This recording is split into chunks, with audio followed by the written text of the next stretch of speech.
Papa Bear here, throwing up another, hopefully quick video, just to give you guys some info. One of the other ones I put up seemed to get pretty good reactions for Battlefield, and I plan on putting up more content for Battlefield. So I thought I would start by throwing this up, just so that some of you guys who were just getting the game today, because as of today, Friday, the 19th, it's really being released for everybody. You're going to hear coffee sounds in the background, by the way. Sorry about that. Oh, I got to get my coffee in. So, when you go to log in and you're like, what the hell? Where do I start? What's going on? That's what this video is about.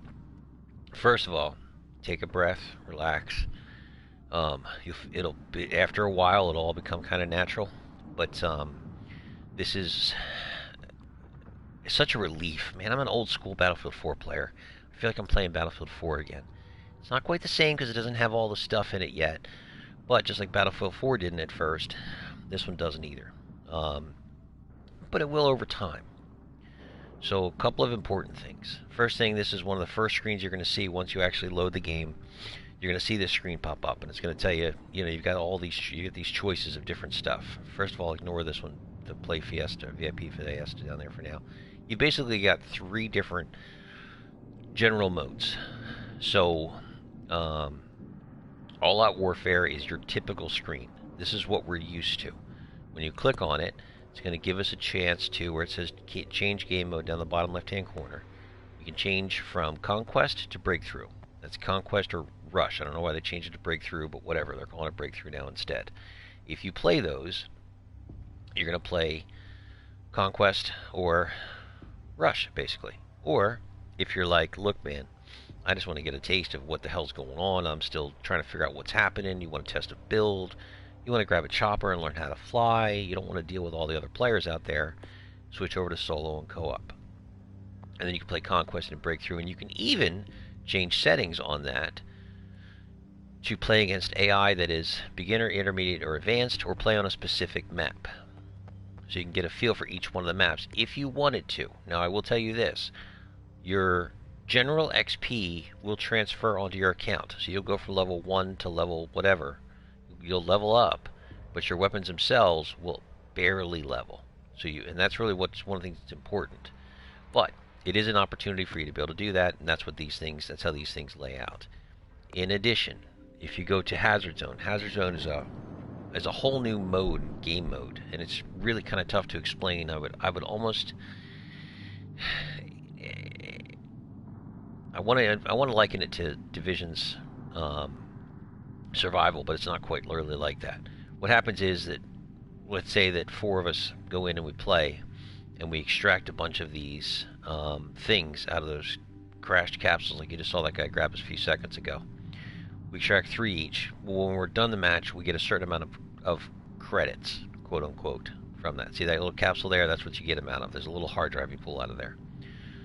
So over time, playing enough, you're going to gain enough credits. Use those credits before the match to build a character with exactly the way that you want your guy to run.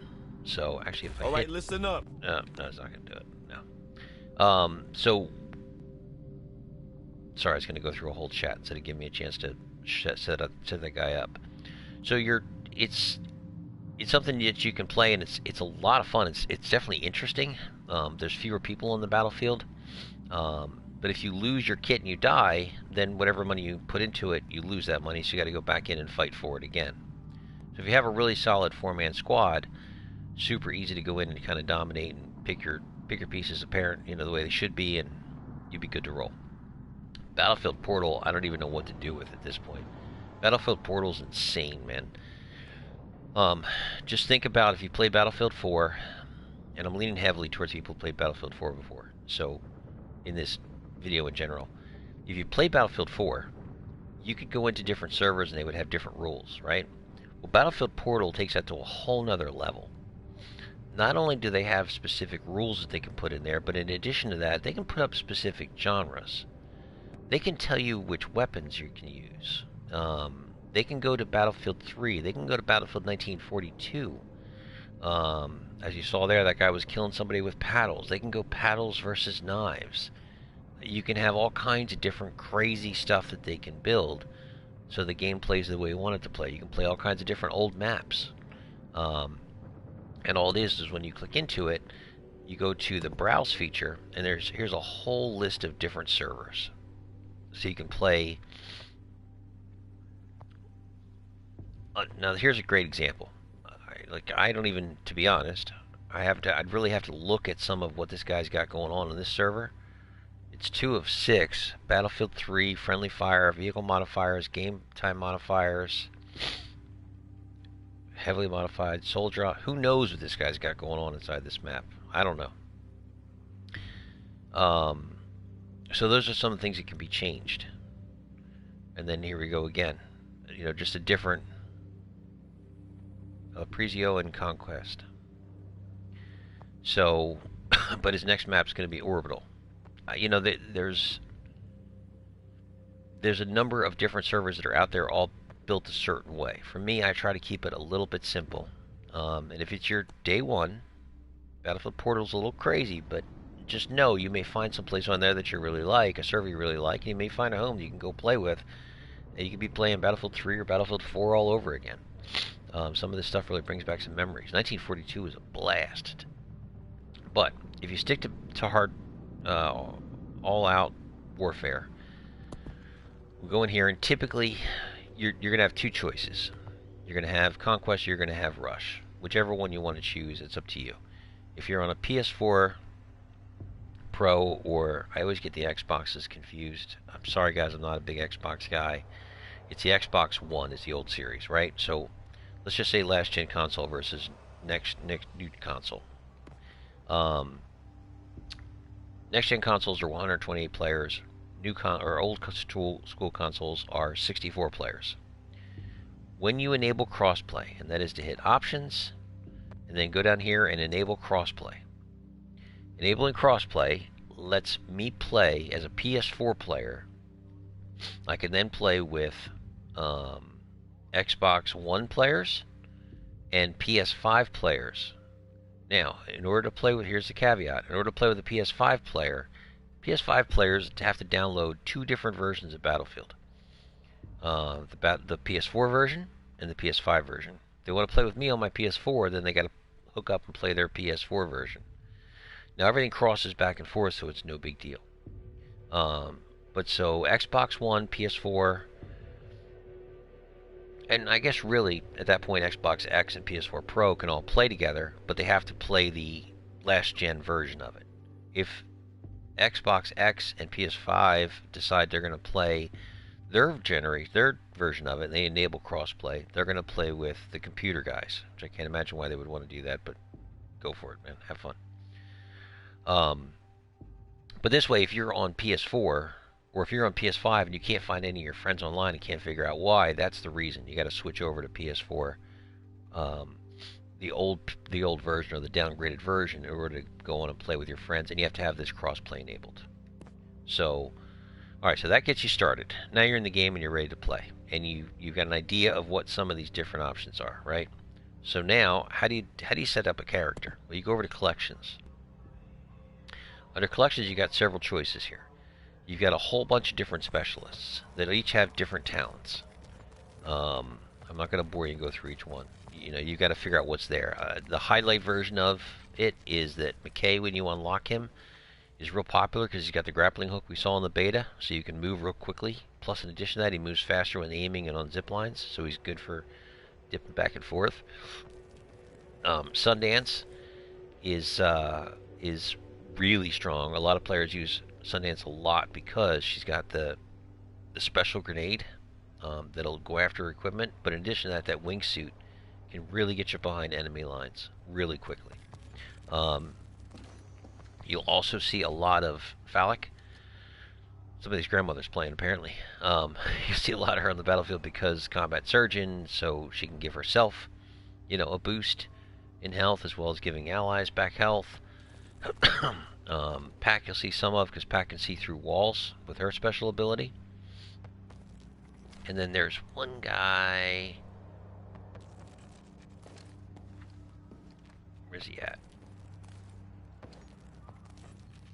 Okay. Yeah, Irish.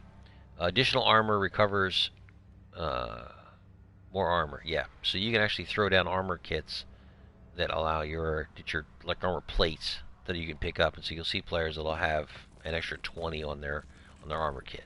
I happen to like Casper. I can't resist a good ghillie suit, man. I'm not gonna lie. That's the way it is. When you switch over to loadouts, you'll notice I only have two. When you start, you're gonna see four, which are gonna be all the different classes, and you can always add a new loadout if you want to. See at this bottom of the screen here where you go to add new loadout, or you can just go into a loadout, and if you hit X to modify, you can then customize that loadout and put whatever throwable in there that you want, that you've unlocked, whatever gadget you've unlocked, primary weapons, secondary weapons, the whole 9 yards. Right now your choices are pretty limited for secondaries. There's 3 different weapons. And then primaries obviously would be whatever you've got unlocked so far. In the very beginning, that's going to be more limited. You'll probably just have pretty much the top row of different weapons. Sorry, this loads super slow for now. But, excuse me, you'll have a number of different weapons to choose from. In addition, each one of these weapons, when you go to look at them, like I use the SVK sometimes, but in this particular loadout, if I want to look at the accessories that are on this weapon, I just hit customize. Now I have 9 different sites available for it out of the 14 that are there, and these are the ones that I have on here. But let's say that I unlock another one, and I want to put that new one that I've unlocked. See how there's a replace and an edit position? If I want to edit position, all I do is go to, let's say, this particular scope here. I hit square, move it up to this one, and hit X, and see how they switch positions. The one that's in this position is always going to be what's on your weapon. That's for scopes, that's for ammo packs, and everything else all at once. So when you unlock something new, you just go to this other one that's up top here, and actually I want to replace that with that. So I'll go to this one, and I'll hit replace, and then I can go through the whole list of new ones that I've just picked up if I want to put something different on there instead. Let's say I want to replace it with that, which I don't know why I would, but let's just pretend for a second. Now it's on my list. Now I'm going to replace it back again because I'd rather have that one on there because I like that one better. You'll do the same thing with ammunition. You've got different ammunition types. Which reminds me, by the way, now that I'm thinking about it, let's do this live. Because I was playing last night and I'm like, why in the world do I not have, why do I have standard issue on there as opposed to armor piercing? Boom. And then I can add a third if I want, which would be, let's say, standard issue extended mag, in case I want to go crazy. Each one will have a little different setup for it, but you know, you get the idea. You'll get a feel for all that as you go to play. In addition to your loadouts, if you want to create a new one, you got the general ones. You'll have the 4 general ones, but if you want to create your own, you could just come down to add a new loadout, and you click on add a new loadout. There it is. Then you can click on modify that new loadout. I'm going to hit square first so I can rename it to something different if I wanted to. I'm just going to call it new loadout 1 just so you can see how you can modify the name of it. And then go into click on it so you can actually look at what it is. And let's say I want that new loadout to have, I don't know, I got this cool little weapon there, and I don't even know what else I'd want to put on there. Let's say I want to give him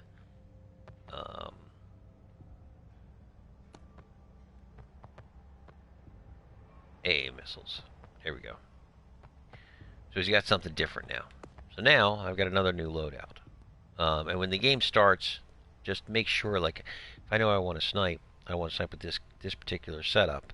If I click on this thing, on this loadout, and then circle out of it, now when I do jump into play, my guy's going to be holding that particular loadout. In addition, as you play more and more, your vehicles that you have different options available to them. So hit customize, and as you unlock stuff, you can turn it on. Why don't I have that on? Oh, how about that? There's a driver station and then there's a weapon station. So you have different choices of different things that you could use. In addition, let's just say you're going to run a tank. This is a great example. Obviously, I want to use a heat shell, so I turn that on. The more that you play, the more stuff you're going to unlock with it. But you're also going to have a weapon station, so that when somebody gets in your tank, if you've got an upgraded tank, they hop in your tank, you're going to have all the stuff available for them already. The minigun, a tow missile, whatever it might be. So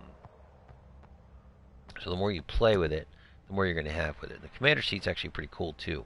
This sensor array thing, capable of spotting enemies within your viewpoint, I haven't been able to get that to work properly yet. Apparently you hit triangle to get it to work, but it just hasn't been working right for me. This detection plus is cool as hell though. You just sit in the seat and keep hitting the button, and it just keeps detecting enemies around you. But the point is, you can go into each one of your vehicles out of game, set them up the way you want to set them so they're ready for the fight, and then once you get in there, you're good to go. As an example, I need to make sure that I've got, which I do, infrared missiles, which are the air-to-air missiles. They're good to go. So my chopper is ready. There's only one drone right now. There's a ground drone that you can call in. But that gets you started. That's some basic information about how some of this stuff works, how you would set it up. I spun through it kind of quick, hopefully, to make it easier for some of you guys. But day one, as you jump in, it should make it so that it's pretty simple for you to get you started. And I would recommend to you this. You're going to see a million videos about how to rank up fast. Half of them are from a few days ago when there were a couple of exploits or different things that you can do. The bottom line is, and there's an old saying with Battlefield, PTFO, put the F out, basically. You can fill in the blanks there, but if you just play the game, you're going to get points. Now what that means is if you play the objectives, if you revive players, if you're giving ammo to players, if you're spotting other players, some of those actions you're going to see ribbons pop up for those. Each one of those ribbons is worth $1,000.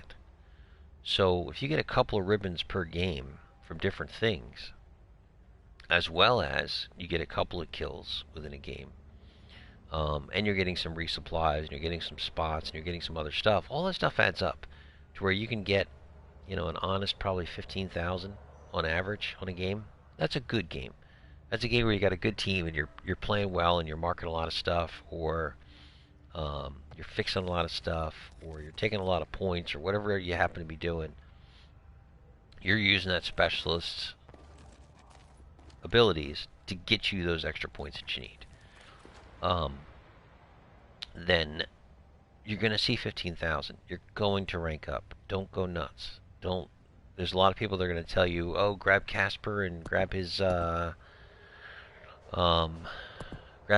sensor balls, because they're totally going to give you all kinds of points. And they do, but they've just nerfed the hell out of them. So what happens is when you throw a sensor ball, it lasts for, I don't know, maybe a minute at the most. And it goes away. So if you don't have an ammo crate to go with it, you're not going to see a lot of extra points from that. So don't follow a lot of that stuff. Really just go out and have fun and play the game. With whatever style that you want to play it with. And welcome back to Battlefield. Because I don't know about you, but I was not a fan of Battlefield 1 or Battlefield V. I missed Battlefield 4, and I feel like I'm pretty close to there again. And I can't imagine once they get all this stuff together how it's going to play, so I'm looking forward to it. But I hope this video was helpful, and I hope that some of you guys watching this enjoy the game as much as I have. And I will hopefully see you out there.